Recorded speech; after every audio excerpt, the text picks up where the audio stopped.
إن الحمد لله نحمده ونستعينه ونستغفره ونعوذ بالله من شرور أنفسنا ومن سيئات أعمالنا من يهده الله فلا مضل له ومن يضلل فلا هادي له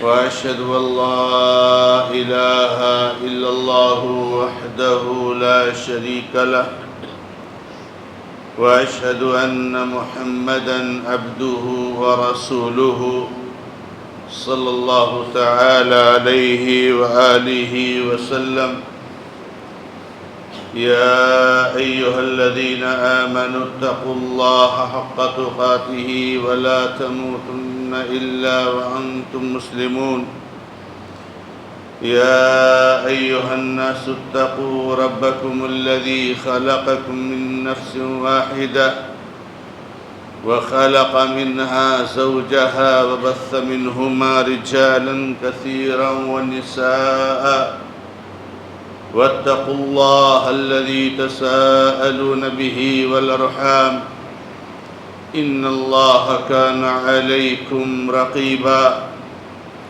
يا أيها الذين آمنوا اتقوا الله وقولوا قولا سديدا يصلح لكم أعمالكم ويغفر لكم ذنوبكم ومن يطع الله ورسوله فقد فاز فوزا عظيما أما بعد فإن خير الحديث كتاب الله وخير الهدي هدي محمد صلى الله تعالى عليه وآله وسلم وشر الأمور محدثاتها وكل محدثة بدعة وكل بدعة ضلالة وكل ضلالة في النار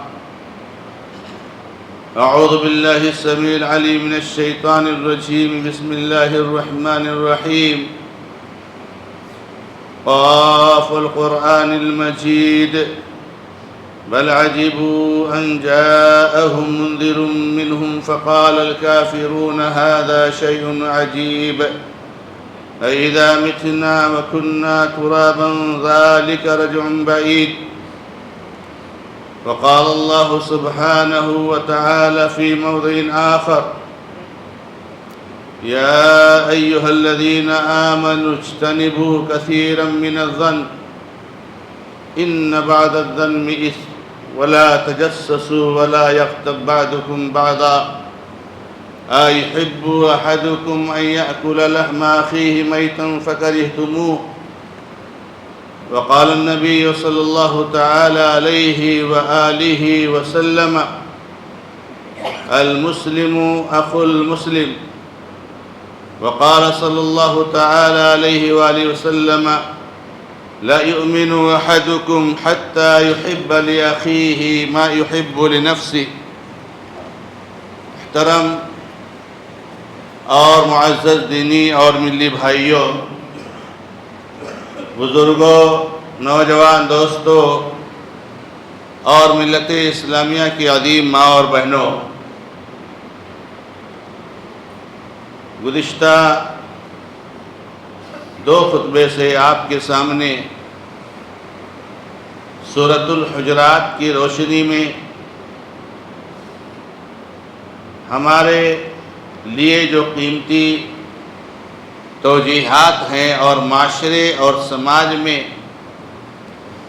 امن و سکون، بھائی چارگی، پیار، محبت، شفقت، اخوت کا ماحول پیدا کرنے کے لیے جو گائیڈ لائنز ہیں ان کا تذکرہ آپ کے سامنے کیا جا رہا ہے۔ ابھی تک آپ کے سامنے جو سب سے اہم گائیڈ لائنز آئی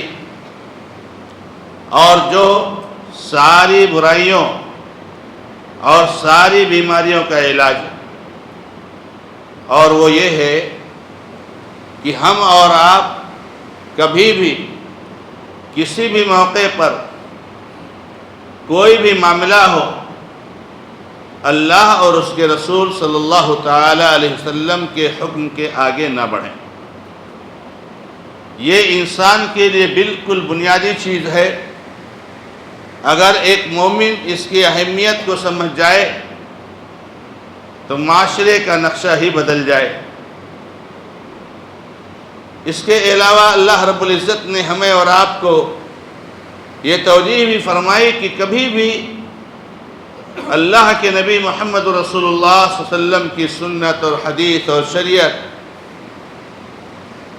کے مقابلے میں اپنی آواز کو بلند کرنے کی کوشش نہ کیجیے، بلکہ جب نبی علیہ السلام کی حدیث آپ کے سامنے آ جائے تو آپ سر تسلیم خم کر لیجئے، اس کو تسلیم کر لیجئے، قولاً عملاً اور اعتقاداً، زبان سے بھی اور دل سے بھی اور اعضاء اور جوارح سے بھی آپ اس کو بالکل تسلیم کر لیجئے۔ اس مبارک صورت میں اگلی جو توجیہ ہے میرے بھائیوں، وہ اللہ رب العزت نے یہ توجیہ فرمائی ہے کہ ہمارے اور آپ کے سامنے جب کوئی خبر آئے، کوئی بات آئے، تو ہم بلا تحقیق نہ تو اس کو تسلیم کریں اور نہ اس کو آگے بڑھانے کی کوشش کریں۔ یا ایھا الذین آمنوا ان جاءکم فاسق بنبأ فتبینوا، تحقیق کرو، ان تصیبوا قوما بجہالۃ فتصبحوا علی ما فعلتم نادمین، کہیں ایسا نہ ہو کہ لا علمی اور جہالت اور نادانی کی وجہ سے آپ اس خبر کی بنیاد پر کوئی قدم آگے بڑھاؤ اور پھر آگے جا کر کے آپ کو شرمندہ ہونا پڑے۔ اس لیے اسلام ہمیں اور آپ کو اس بات کی تاکید کرتا ہے کہ آپ کے سامنے کوئی خبر آئے، کوئی بات آئے تو اس کی تحقیق کر لیجئے۔ اور میرے بھائیوں، ہمارے سامنے کوئی خبر آئے تو تحقیق بھی ہمیں کیوں کرنی ہے؟ جب اس خبر کا ہم سے کوئی تعلق، کسی کے بارے میں کوئی بات آئی کہ فلانا ایسا کرتا ہے، فلانا ایسا کرتا ہے، تو بھائی ہمارا کیا معاملہ ہے؟ ہم کو اس کی تحقیق کرنے کی کیا ضرورت ہے؟ ہاں کوئی ذمہ دار ہے، ہاں کوئی اور جو ہے اس کا مسئول ہے، تو ظاہر سی بات ہے اس کو یہ تاکید کی جاتی ہے کہ وہ تحقیق کر لے۔ ورنہ اگر ہم سارے لوگوں کے بارے میں جو باتیں آتی ہیں اس کی تحقیق کرتے جائیں گے تو پتہ چلا کہ ہماری زندگی ختم ہو گئی اور ہمارا یہ کام ختم نہیں ہوا۔ اللہ کے نبی علیہ السلام نے فرمایا، من حسن اسلام المرء ترکہ ما لا یعنی، اچھا مسلمان ہونے کی علامت یہ ہے کہ لا یعنی چیزوں کو چھوڑ دیجیے۔ جس چیز کا آپ سے تعلق نہیں ہے، جس چیز کا آپ سے کوئی مطلب نہیں ہے، اس کے پیچھے پڑنا آپ کو کوئی ضرورت نہیں میرے بھائیوں۔ یہ زندگی کا ایک وقت اور ایک ایک لمحہ بہت قیمتی ہے۔ آخرت کے لیے تیاری کیجیے۔ کسی مسلمان کے تعلق سے کوئی بات آپ کے سامنے آتی ہے تو آپ کو تحقیق کر کے کون سا ثواب ملنے والا ہے میرے بھائی؟ اگر آپ سے اس کا تعلق نہیں ہے تو اللہ کے نبی علیہ السلام فرماتے ہیں کہ اچھا مسلمان ہونے کی علامت یہ ہے کہ لا یعنی چیزوں کو، غیر متعلق چیزوں کو وہ چھوڑ دے۔ اللہ کے نبی علیہ السلام نے فرمایا کہ اللہ تبارک و تعالی تمہارے لیے 3 چیزوں کو ناپسند کرتا ہے۔ اللہ رب العزت ہمارے لیے 3 چیزوں کو ناپسند کرتے ہیں، حرام قرار دیتے ہیں۔ اس میں سے ایک ہے قیل اور قال، ایسا کہا جا رہا ہے، ویسا کہا جا رہا ہے، فلاں کے بارے میں ایسی بات آ رہی ہے، فلاں کے بارے میں ویسی بات آ رہی ہے۔ بیٹھ کر کے مجلسوں میں اور بیٹھ کر کے صبح و شام اپنے وقت کو اس میں ضائع کریں تو اسی کو اللہ تبارک و تعالیٰ نے اس کو ناپسند کیا ہے اور ہمارے لیے حرام کیا ہے۔ لہذا غیر متعلق چیزوں میں پڑنا ایک مومن کا شیوہ نہیں ہے، اور جو چیزیں آپ سے متعلق ہیں آپ کے پاس اگر ان سے متعلق کوئی خبر آتی ہے تو آپ کی ذمہ داری ہے کہ آپ اس کی تحقیق کر لیجئے. تحقیق کرنے سے پہلے نہ تو کوئی رائے قائم کیجئے، نہ کوئی فیصلہ کیجئے، نہ کوئی قدم بڑھائیے. یہ اللہ رب العزت کی توجیہ ہے. اللہ کے نبی علیہ السلام نے فرمایا کفا بالمرء کذبا ان یحدث بکل ما سمع. ایک انسان کو گنہگار ہونے کے لیے ہی کافی ہے کہ وہ جو کچھ بھی سنے بس اس کو بیان کرتا جائے. آج سوشل میڈیا کا زمانہ ہے. آج یہ جو ہے کیا نام ہے سوشل جو ہے پلیٹ فارمز کی کثرت ہے. اور کتنے پلیٹ فارم ہیں میرے بھائیوں، کتنی چیزیں آتی رہتی ہیں اس پر. یہاں تک کہ اللہ کے نبی علیہ السلام کے تعلق سے بھی بہت ساری باتیں آتی ہیں. آپ نے یہ فرمایا، آپ نے یہ کیا.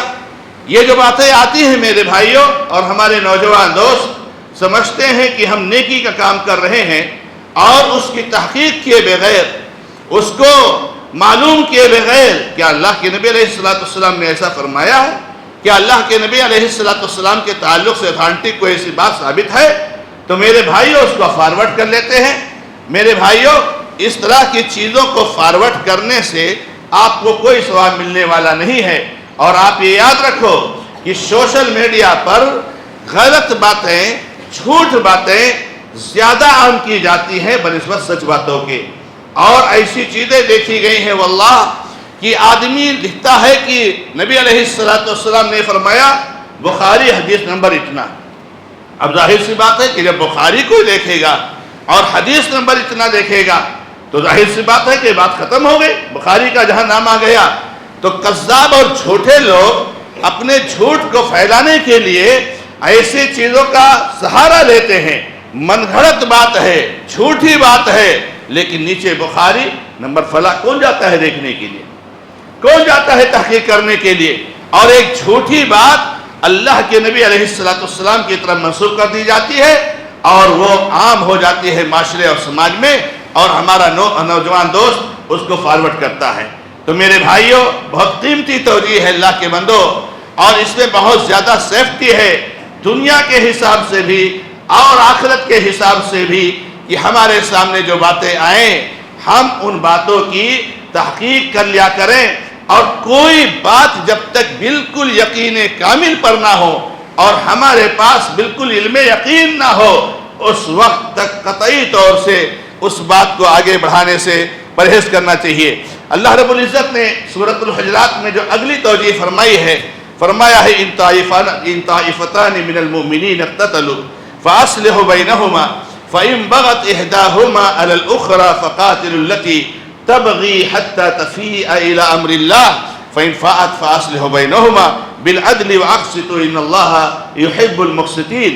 بہت اہم توجیہ ہے معاشرے اور سماج کے لیے، ایک مسلمان کے لیے بہت قیمتی ہدایت ہے. میرے بھائیوں آج یہ جو وقت چل رہا ہے، جو ماحول چل رہا ہے، اس ماحول میں اللہ کے نبی علیہ اللہ تبارک و تعالی ہمیں اور آپ کو توجیہ فرما رہے ہیں کہ اگر دو مسلمانوں میں لڑائی ہونے لگے، تنازع کوئی ہو جائے، کوئی جھگڑا ہو جائے، کوئی اختلاف رائے ہو جائے، چاہے زمین جائیداد سے متعلق ہو، چاہے کچھ کہنے اور سننے سے متعلق ہو، چاہے کسی اور چیز سے متعلق ہو، اگر کوئی تنازع ہو جائے تو میرے بھائیوں تھرڈ پرسن کی ذمہ داری کیا بنتی ہے؟ ایک تیسرے مسلمان کی ذمہ داری کیا بنتی ہے؟ اس مسلمان کی ذمہ داری کیا بنتی ہے؟ ہم اور آپ تو یہ سمجھتے ہیں کہ بھائی دو آدمی لڑ رہے ہیں تو اس میں ہمیں کیا انٹرفیئر کرنا ہے؟ ہمیں کیا حق پہنچتا ہے کہ ہم اس پہ کچھ مداخلت کریں؟ قرآن کی توجیہ سنیے، اور قرآن کریم تو ہمیں کہتا نہیں آپ کو مداخلت کرنی پڑے گی. میرے بھائی ہمارا پڑوسی کسی سے لڑ رہا ہے، ہمیں کوئی فکر نہیں، اور ہم خوش ہیں اس بات پر کہ ہم کوئی مداخلت کیوں نہیں کر رہے ہیں، کیونکہ بھائی ان کا میٹر ہے، وہ ان کو دیکھیں گے. حالانکہ اللہ رب العزت کیا فرما رہے ہیں میرے بھائی کہ جب دو مسلمان مومن ایمان والے میرے بھائیوں لڑنے لگے، غیر مسلم لڑے لڑنے دو، غیر مسلم لڑے لڑنے دو، لڑ کر کے مر کر کے ختم ہو جائے، کم سے کم دنیا ناپاکوں سے پاک تو ہو جائے. لیکن ایمان والا اگر لڑے، اگر توحید والا اگر لڑے، اگر کوئی موحد بندہ لڑے اور آپس میں تنازع ہو جائے تو آپ کو خاموش نہیں بیٹھنا ہے. ٹھیک ہے آپ کا دل کہتا ہے خاموش بیٹھنے کے لیے تو آپ بیٹھیے, کوئی مسئلہ نہیں ہے, آپ بیٹھیے میرے بھائی. اللہ رب العزت یہاں آپ کو آزاد چھوڑ چکا ہے. قرآن کریم کی ان آیتوں کو سنیے اور ان آیتوں کو پیٹھ پیچھے ایسے پھینک دیجئے جیسے کہ آپ نے سنا ہی نہیں. کوئی آپ کا ہاتھ پکڑنے والا نہیں آئے گا. لیکن یاد رکھو ایک دن ایسا آئے گا کہ رب العزت کی یہ کلام کی آیتیں یہ آپ کا گردن اور گریبان آپ کا پکڑ لیں گی کہ آپ نے سنی تھی مجھے اور آپ نے مجھ پر عمل نہیں کیا تھا. جس طریقے سے قرآن بہت سارے لوگوں کو لے کر کے جنت میں داخل کرے گا, اللہ رب العزت سے سفارش کرے گا, اسی طریقے سے قرآن بہت سارے لوگوں کو کھینچ کر کے جہنم کی طرف لے جائے گا اور کہے گا, اللہ کے نبی علیہ السلام نے فرمایا ہے القرآن حجت لک او علیک, قرآن یا تو آپ کے لیے دلیل بنے گا اور یا تو آپ کے خلاف دلیل بنے گا. ان آیتوں کو معمولی مت سمجھیے گا, بہت پاورفل یہ آیتیں ہیں, بہت طاقت والی آیتیں ہیں, لیکن آپ کو کمزور نظر آ رہی ہیں. تو اللہ رب العزت فرماتے ہیں کہ ان کے بیچ میں اصلاح کراؤ, ان کے بیچ میں اصلاح کراؤ. اور اصلاح کیا ہے میرے بھائیوں؟ تو سمجھتے ہیں کہ دونوں بھائیوں کے بیچ میں, دونوں توحید والوں کے بیچ میں جو غلط فہمی ہو گئی ہے, جو تنازع ہو گیا ہے, جو شیطان ملعون مردود آ کر کے دونوں کو لڑا رہا ہے, اس کو ختم کرنا اور دونوں کے بیچ میں محبت اور شفقت اور پیار اور جو ہے حسن سلوک کو داخل کر دینا ہے, یہ اصلاح کا مطلب ہے. اور اصلاح تو اتنا بڑا عمل ہے, اتنا بڑا عمل ہے میرے بھائیوں کہ ایک ایسے جرم کو, ایک ایسے عمل کو جس پر اللہ رب العزت نے لعنت بھیجی ہے, اللہ کے نبی علیہ السلام نے جہنم میں جانے کا ذریعہ بتایا ہے, جھوٹ. لیکن اگر آپ کو اصلاح کرنی ہو دو مسلمانوں کے بیچ میں, آپ کو کھلی چھوٹ ہے کہ آپ جھوٹ بولیے. آپ دو مسلمانوں کے بیچ میں اصلاح کرانے کے لیے جھوٹ بولیے میرے بھائیوں. دو موحدوں کو, توحید والوں کو ملانے کے لیے آپ جھوٹ بولیے, جبکہ جھوٹ ایسا عمل ہے جس کے بارے میں نبی علیہ السلام نے فرمایا ایاکم والکذب فإن الکذب, یہ اللہ کے نبی فرماتے ہیں کہ جھوٹ سے بچو کیونکہ جھوٹ تم کو برائیوں کی طرف لے جائے گا اور برائیاں تم کو جہنم کی طرف لے جائیں گی. لعنت اللہ علی الکاذبین, اللہ کی لعنت ہو جھوٹوں پر. لیکن محمد رسول اللہ صلی اللہ علیہ وسلم فرماتے ہیں کہ اگر کوئی دو مسلمان بھائیوں کے بیچ میں صلح کرنے کے لیے جھوٹ بولتا ہے تو یہ تو جھوٹ نیکی کا کام ہو گیا ہے, یہ نیکی کا کام ہو گیا, یہ گناہ کا کام نہیں میرے بھائیوں. گناہ کا کام کیا ہے؟ جو اللہ رسول کی مخالفت ہو میرے بھائیوں. اللہ کی فرماتے ہیں لیس الکذاب الذی یصلح بین الناس فیقول خیرا او ینمی خیرا, وہ آدمی جھوٹا نہیں ہے جو لوگوں کے بیچ میں اصلاح کراتا ہے تو کچھ اچھی باتیں کہتا ہے اور کچھ باتیں اچھی منسوب کرتا ہے. زید اور بکر میں لڑائی ہے, آپ زید کے پاس جاتے ہیں اور کہتے ہیں زید بکر کے ساتھ کیا معاملہ ہے آپ کا؟ بکر تو آپ کی بڑی تعریف کرتا ہے, بہت کہتا ہے زید بہت نیک ہے, ہمیشہ اس نے آپ کی تعریف کی ہے, میں نے کبھی نہیں دیکھا کہ آپ کی شان میں کوئی گستاخی کی ہو. جبکہ آپ کی ملاقات بکر سے نہیں ہوئی ہے اور آپ نے ایک لفظ نہیں سنا ہے, آپ نے اپنی طرف سے بکر کی طرف منسوب کر دیا. اس کا فائدہ کیا ہوگا میرے بھائیوں کہ زید کا دل نرم ہو جائے گا اور زید بھی چاہے گا کہ کسی طریقے سے ہمارا جھگڑا ختم ہو جائے. واللہ کوئی آدمی جب اس طرح کی چیزوں کو سنتا ہے تو وہ جھگڑے کو ختم کرنے کے لیے تیار ہو جاتا ہے. ایسے ہی آپ بکر کے پاس جائیے, کہیے بکر کیا مسئلہ ہے زید کے ساتھ؟ واللہ بہت اچھا آدمی ہے زید اور آپ کے تعلق سے بڑی اچھی رائے رکھتا ہے, کتنی بار ان سے وہ آپ کی تعریف کرتا رہا ہے لیکن آپ نے اس سے ایک بار بھی تعریف نہیں سنی ہے. زید سے بھی آپ نے جھوٹ بولا, بکر سے بھی آپ نے جھوٹ بولے, لیکن جھوٹ بولنے کا مقصد کیا ہے کہ دونوں کا دل نرم ہو جائے, دونوں کے بیچ میں جو شیطان نے دشمنی ڈال دی ہے وہ ختم ہو جائے. ایک دن وہ آئے گا بہت جلد کہ دونوں مل جائیں گے اور صلح ہو جائے گی. اللہ کے نبی علیہ السلام نے اس کی اجازت دی ہے. معاف کیجئے میرے بھائیوں, اللہ تعالی ہم سب کی اصلاح فرمائے. یہ تو اسلام کی توجیہ ہے, یہ تو قرآن کی توجیہ ہے, لیکن ہر آدمی کو اپنے دل کو ٹٹولنا چاہیے، معاشرے اور سماج کا جائزہ لینا چاہیے. کیا واللہ ایسا نہیں ہے کہ اگر دو مسلمان کے بیچ میں لڑائی ہو جاتی ہے تو ہم میں سے کتنے لوگ ایسے ہیں جو لڑائی کو بھڑکانے کے لیے جھوٹ بولتے ہیں؟ کیا حال ہوگا ہمارے ان بھائیوں کا جو اس طرح کا عمل انجام دیتے ہیں؟ بجائے اس کے کہ وہ دشمنی کو ختم کریں، جو بجائے اس کے وہ صلح کا ماحول پیدا کرے، وہ ان کی لڑائی پر خوش ہیں، ان کے تنازع پر خوش ہیں، ان کے جھگڑے پر خوش ہیں، اور دل میں چاہ رہے ہیں کہ اور لڑیں، مرنے دو، لڑنے دو، اچھا ہی ہے. اور بلکہ اگر چاہیں گے ان کو موقع ملے گا تو دونوں کو جھوٹ بول کر کے زید جیسے بکر کی طرف منسوب کریں گے جھوٹی بات، اور بکر سے زید کی طرف جھوٹی بات منسوب کریں گے اور ان کی لڑائی میں اور شدت لائیں گے. اللہ تعالیٰ فرماتے ہیں کہ نہیں، ایسا مت کرو میرے بھائیو، اصلاح کراؤ. تو یہ ایک توجیہ ہے میرے بھائیو بہت قیمتی. اور سنو اللہ تعالیٰ آگے کیا فرماتے ہیں، اگر ان دونوں میں سے کوئی ایک زیادتی کرتا ہے تو معاملہ یہی ختم نہیں ہو جاتا ہے. معاملہ یہ ختم نہیں ہو جاتا ہے کہ آپ نے سمجھایا اور آپ نے بتایا، اس نے مانا نہیں اور وہ زیادتی کر رہا ہے. اگر زیادتی کرتا ہے کوئی، آپ کو سمجھ میں آ گیا کہ کس کی طرف سے زیادتی ہے، تو آپ کو مظلوم کے ساتھ ہونا ہے اور مظلوم کا ساتھ دینا ہے. آپ ظالم کے ساتھ نہیں ہو سکتے، گرچہ آپ کا باپ ہو، آپ کا بھائی ہو، آپ کا پڑوسی ہو، آپ کا رشتہ دار ہو، آپ کا بچپن سے ہی ایک ہی کلاس سے پڑھنے والا بہت جگری دوست ہو، واللہ آپ اس کا ساتھ نہیں دے سکتے ہیں. اس شخص کا آپ کو ساتھ دینا ہے اور اس شخص کو آپ کو سپورٹ کرنا ہے جو مظلوم ہے. اللہ رب العزت فرماتے ہیں کہ اس کا ساتھ دو. اللہ کے نبی علیہ السلام نے بعض مواقع پر فرمایا، انصر اخاک ظالما او مظلوما، انصر اخاک ظالما او مظلوما. اے اللہ کے بندے، اپنے بھائی کی مدد کر، ظالم ہو تب بھی، مظلوم ہو تب بھی. ظالم کی بھی مدد کرنی ہے میرے بھائی. شاید آپ کو تھوڑا سا لگ رہا ہو الٹی بات کہ ابھی آپ نے کہا مظلوم کے ساتھ دینا، مولانا نے کہا، لیکن آپ کہہ رہے ظالم کی بھی مدد کرنی ہے اور اس کو جو ہے تعاون کرنا ہے. ہاں، اس کا مدد کا طریقہ سیکھ لیجئے. اللہ کے نبی صلی اللہ علیہ وسلم سکھاتے ہیں، فرمایا اپنے بھائی کی مدد کرو، چاہے ظالم ہو چاہے مظلوم ہو. لوگوں نے کہا نبی صلی اللہ علیہ وسلم مظلوم کی تو مدد کرنی چاہیے، اس کا ساتھ دینا چاہیے، اس کو سپورٹ کرنا چاہیے، تو سمجھ میں آتا ہے، لیکن ظالم کی ہم کیسے مدد کریں؟ اس نقطے پر غور کیجئے. اس نقطے کو ہم لوگوں نے کتنا چھوڑ دیا ہے. اگر ہم اس نقطے کو سمجھ لیں تو معاشرے اور سماج کے لیے کتنا مفید نقطہ ہے. فرمایا ظالم کی مدد یہ ہے کہ آپ اس کو ظلم سے منع کرو گے.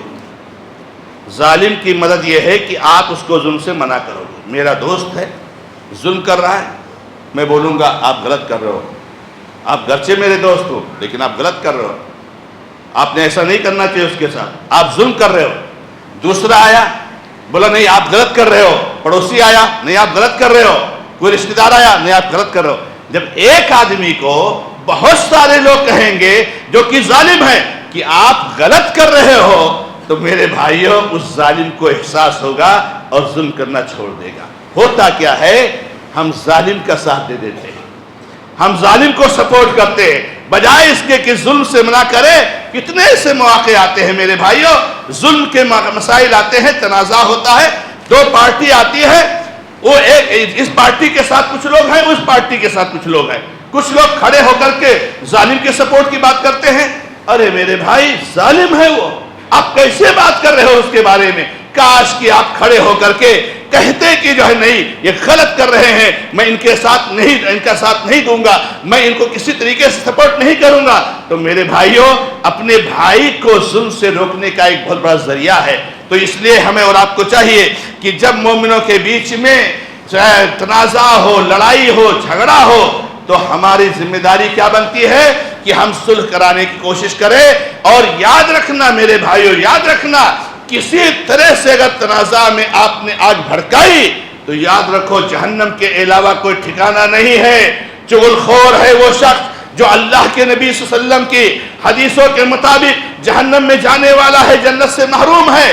جو جا کر کے اس کی بات اس کو اس کی بات کچھ باتیں منسوب کرتا ہے یا کچھ باتیں اس نے کہی ہے اور آ کر کے کہتا ہے کہ جو ہے تیرے بارے میں فلاں ایسا کہہ رہا تھا، وہ ایسا کہہ رہا تھا، وہاں گالی دے رہا تھا، وہاں میں نے اپنے کانوں سے سنا ہے۔ یہ چغل خوری کرنا ہمیں بند کرنا چاہیے میرے بھائیوں، بہت خطرناک انجام ہے میرے بھائیوں چغل خوری کرنے والوں کا۔ اسی طریقے سے قرآن کریم کی مبارک سورت کی ایک اگلی جو توجیہ ہے کہ اللہ رب العزت نے ہمیں اور آپ کو یہ فرمایا ہے کہ یا الذین آمنوا لا یسخر قوم من قوم عسى ان یکونوا خیرا منہم۔ اللہ تعالیٰ فرماتے ہیں کہ کوئی قوم کسی قوم کا مذاق نہ اڑائے۔ آج معاشرے اور سماج میں دیکھیے مذاق اڑانے کی شکلیں کہیں خاندان کی بنیاد پر، کہیں علاقے کی بنیاد پر، کہیں پیشے کی بنیاد پر، کہیں عہدے کی بنیاد پر، کہیں تعلیم کی بنیاد پر، کتنے ایسے جو ہے کہیں مال کی بنیاد پر۔ اللہ نے بہت دولت دے دیا ہے، غریبوں کا مذاق اڑا رہا ہے۔ اللہ نے بڑا عہدہ دے دیا ہے تو عام لوگوں کا مذاق اڑا رہا ہے۔ کسی علاقے کا ہے تو کسی علاقے کا مذاق اڑا رہا ہے، عربی ہے اجمیوں کا مذاق اڑا رہا ہے۔ آج میرے بھائیو یہ چیز ہمارے معاشرے اور سماج میں بہت زیادہ موجود ہے۔ کسی قوم کا ہمیں مذاق نہیں اڑانا چاہیے۔ یاد رکھو جس قوم کو ہم معمولی سمجھتے ہیں، جس کو ہم معمولی سمجھتے ہیں، تو میرے بھائیوں آپ اس کا مذاق اڑاتے ہو۔ اللہ کے نبی علیہ السلام نے ہمیں اور آپ کو جو تعلیم دی ہے کہ میرے بھائیوں نبی صلی اللہ علیہ وسلم فرمایا لا فضل لعربی علی عجمی ولا لابیض علی اسود ولا لاسود علی ابیض کلکم من آدم آدم من تراب۔ کوئی چھوٹا نہیں ہے میرے بھائی، کوئی بڑا نہیں ہے میرے بھائی۔ آپ سمجھتے ہو میں بڑا ہوں مال کی وجہ سے، میرے پاس مال ہے تو میں بڑا ہو گیا ہوں؟ آپ سمجھتے ہو کہ آپ کو عہدہ اونچا مل گیا ہے تو آپ بڑے ہو گئے ہو؟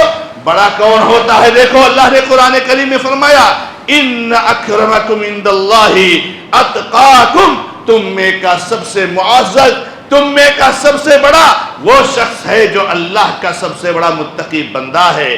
میرے بھائیو جتنا زیادہ تقوی ہے آپ کے دل میں، جتنا آپ نیک ہیں اتنے زیادہ بڑے ہیں۔ اللہ کے نبی صلی اللہ علیہ وسلم کے زمانے کی مثالیں اگر آپ غور کریں تو آپ کو شاید یہ بات سمجھ میں آ جائے کہ افریقہ کا کالا کلوٹا غلام، حبشی غلام بلال حبشی رضی اللہ تعالیٰ عنہ افریقہ کے کالے کلوٹے غلام تھے، غلام۔ میرے بھائیو اللہ کے نبی علیہ السلام جنت کی سیر کر رہے ہیں، جنت میں آپ کو گھمایا جا رہا ہے، آپ کو جنت میں بلال حبشی کے چلنے کی آواز سنائی دی، ان کے جوتے کی آواز سنائی دی۔ اللہ کے نبی صلی اللہ علیہ وسلم کے سامنے آگے آگے بلال حبشی جا رہے ہیں۔ اللہ کے نبی علیہ السلام جب دنیا میں تشریف لائے تو کہا رے بلال تو کرتا کیا ہے، کیا کرتا ہے؟ یہ کالا کلوٹا غلام۔ میرے بھائیوں خاندان کے اعتبار سے لوگ چھوٹا سمجھتے تھے، وہ کالے تھے، شکل صورت کے حساب سے بھی خوبصورت نہیں تھے، لیکن ایمان کے حساب سے اتنے خوبصورت تھے کہ اللہ کے نبی علیہ السلام نے کہا بلال تو کرتا کیا ہے؟ تیرے چلنے کی آواز میں نے آگے آگے اپنے سنی ہے جنت میں۔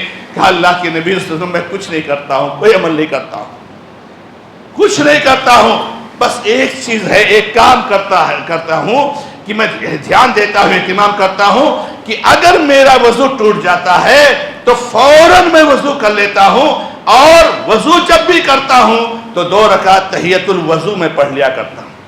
اللہ کے نبی علیہ السلام نے کہا بہیما، انہی دونوں کاموں کی وجہ سے اتنی فضیلت ملی کہ نبی اکرم صلی اللہ علیہ وسلم کے آگے جنت میں بلال حبشی چل رہے ہیں۔ یہ کالا کلوٹا غلام حبشہ کا اور قریشی شہزادے کو دیکھو، ابو لہب تبت یدا ابی لہب وتب، یہ قریش کا ہے، نبی صلی اللہ علیہ وسلم کا سگا چچا ہے، نبی صلی اللہ علیہ وسلم کے خاندان کا ہے، جو عربوں کا سب سے اونچا خاندان مانا جاتا ہے۔ لیکن اللہ رب العزت نے ایک سورت نازل کر دی کہ جو ہے قیامت تک اس سورت کو پڑھا جائے گا، جس میں اللہ نے کہا ابو لہب کے دونوں ہاتھ ٹوٹ گئے، وہ ہلاک و برباد ہو گیا۔ خاندان سے کچھ ملنے والا نہیں ہے میرے بھائیوں، کسی جو ہے کرم عہدے سے کچھ ملنے والا نہیں میرے بھائیوں، تقوی کی بنیاد پر۔ تو یاد رکھو کسی مسلمان کو کسی مسلمان کو کسی بھی وجہ سے کبھی بھی معمولی نہیں سمجھنا، اس کا مذاق نہیں اڑانا، اس کا سخریہ نہیں کرنا، اس کا استہزاء نہیں کرنا، یہ اللہ کے نبی علیہ السلام کو قطعی پسند نہیں ہے۔ اللہ کے نبی علیہ السلام نے بڑی وضاحت اور صراحت کے ساتھ اس کو بیان کر دیا ہے۔ تو قرآن کریم کی یہ بہت خصوصی ہمیں نصیحت ہے کہ کسی کا مذاق نہیں اڑانا چاہیے۔ جو بھی مسلمان ہے وہ اللہ رب العزت کا سب سے زیادہ مقام رکھنے والا بندہ ہے۔ تو یہ میرے بھائیوں سورہ حجرات کی کچھ اگلی توجیحات تھی جو آج کے خطبے میں ذکر کرنا چاہتا تھا۔ اللہ رب العزت سے دعا ہے کہ رب العالمین ہمیں اور آپ کو ان قیمتی توجیحات پر عمل کرنے کی توفیق عطا فرمائے۔ اللہ تعالی ہمارے دلوں کو کھول دے، اللہ تعالی ہمارے دلوں کی سیاہی کو صاف کر دے، اللہ تعالی ہمارے دلوں کو ایمان سے معمور کر دے۔ بارک اللہ لی ولکم فی القرآن الکریم ونفعنی وإیاکم بالآیات والذکر الحکیم انہ تعالی جواد کریم ملک رؤوف الرحیم۔